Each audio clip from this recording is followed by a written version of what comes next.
Hello, so today I am going to present the case of Garcia versus RITA LEGARDA Incorporated. So in this case, RITA LEGARDA Incorporated is a corporation that is organized under Philippine laws. This corporation is engaged in the sale and resale of residential lots in Manila. Spouses Garcia naman is engaged in 3 contracts with RITA LEGARDA Incorporated to purchase 3 parcels of land payable through monthly installments.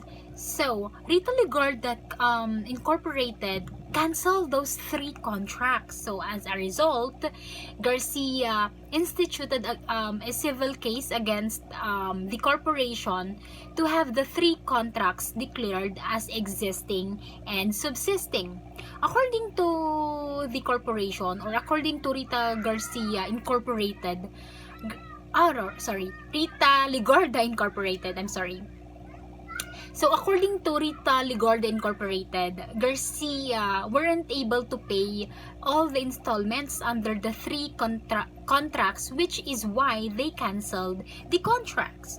However, Garcia denied that they were indebted to the 3 contracts, which is why they wished to have the 3 contracts declared as still subsisting. Garcia said that the corporation's cancellation of the 3 contracts was in violation of Article 1308 of the new Civil Code. So, the corporation's contention naman is that the reason for their cancellation of the 3 contracts was because there was a stipulation in the contracts that gives Garcia a certain 1-month grace period in case Garcia would not be able to pay the installments in due time. If Garcia is still unable to pay after 1-month grace period, an additional of 90 days is given. The corporation has the right to declare the contract canceled. So the issue here is that whether or not the stipulation in the contract was in violation of Article 1308 of the new Civil Code.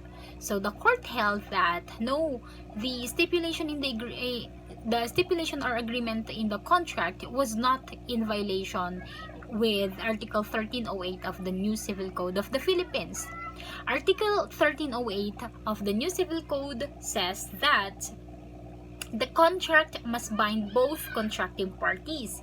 Its validity or compliance cannot be left to the will of one of them.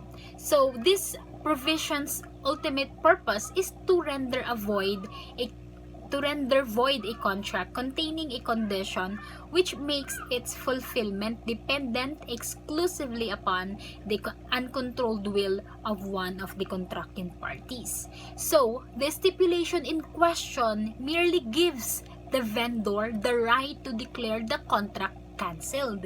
It does not leave the validity of the compliance of the contract entirely to the will of one of the contracting parties.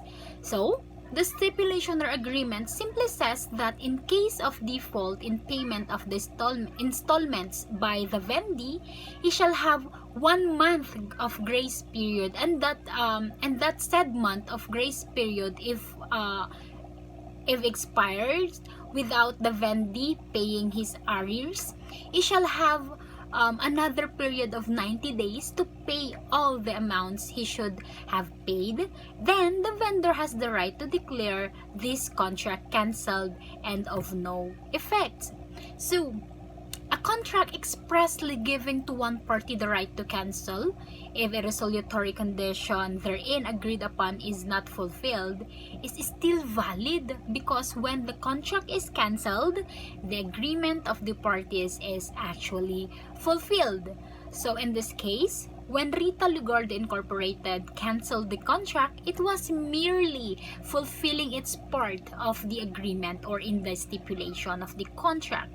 It was the Garcia that did not do their part of the bargain, being unable to pay the installments on due time. So, moral of the case, kung ano ang nasa kontrata, dapat sundin.